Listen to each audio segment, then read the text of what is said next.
দিকে লক্ষ্য করছি যে মানুষগুলো খুব খারাপ আছিল ওরা খুব ভালো হয়ে গেছে। তাই নাকি?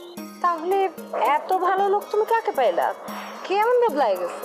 আরে আমাদের বুলেট ভাই আমার জন্য সারা রাত বাড়ি পাহারা দিছে। দুলা ভাই তার সাথে। বুলেট যে আগে থেকে অনেকটা ভালো হয়েছে সেটা আমি জানি, কিন্তু এই ভালো থাকা কতদিন লাস্টিং করবে সেটা হচ্ছে দেখার বিষয়। একসময় বুলেট ভাই কিন্তু তোমার খুব পছন্দ করতো, তখন তুমি পাত্তা দিতে না। তবে এখন সে ভালো হয়ে গেছে, এখন তার বিষয়ে তুমি চিন্তা করতেই পারো। সেটা তো সম্ভব না। তুমি তো ভালো করেই জানো যে বুলেটের বড় ভাই আমার হাজব্যান্ড ছিল। আমার হাজব্যান্ডের সাথে যখন আমার ছাড়াছাড়ি হয়ে গেছে তারপর থেকে তো আমাকে কি পরিমাণ জ্বালাইছে সেটা তো খুব ভালো করেই জানো।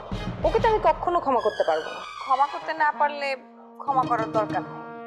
না, হঠাৎ তোমাদের কথা মনে পড়লো তো তাই বললাম। তুমি কি আমার উপরে রাগ করলা? রাগ করবো কেন? তুমি তো আমার ভালো লাগছে।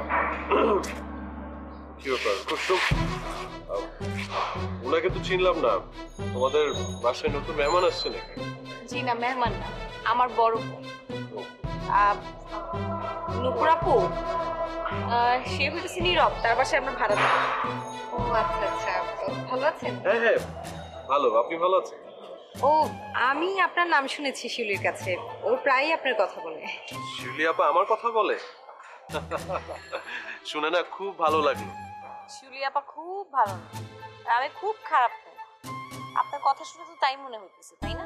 দেখেন, আপনি খুব খারাপ মেয়ে, এরকম কথা আমি বলি। আপনি সম্ভবত বুঝতে ভুল করেছেন। শুন, তোমরা দুজন কথা বলো, আমার একটু কাজ আছে, আমি আসি। হ্যাঁ,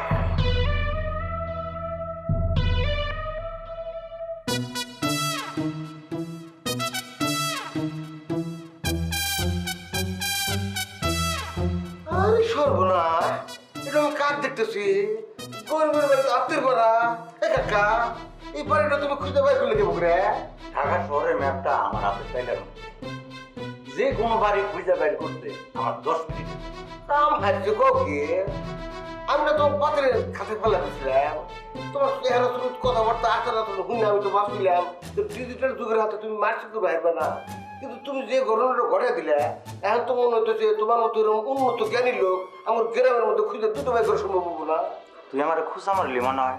আচ্ছা যাই গা, আর আসল কথা বলি, তোর বউ তোর বউরে ডাক। হ্যাঁ, আমার বউ মানে এসি খুশি? আমি আমার বউ করে পেলাম?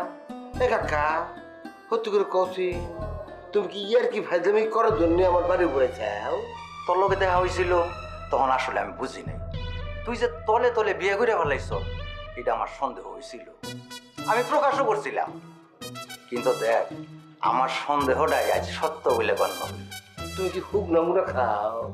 মানে গান জামান যেটাই নাই চাও, আবু তোমার কথা বলতে চাও? হলো, তুমি আমার বাড়ির উপরে চাও, আমার মেহমান, তোমাকে সম্মান করা আমার কর্তব্য। কিন্তু তুমি যা শুরু করছাও, এই ঘটনা যদি বাইরে ঘটলানি না, তোমাকে আমি ইচ্ছা মতো অপমান করে দিলাম।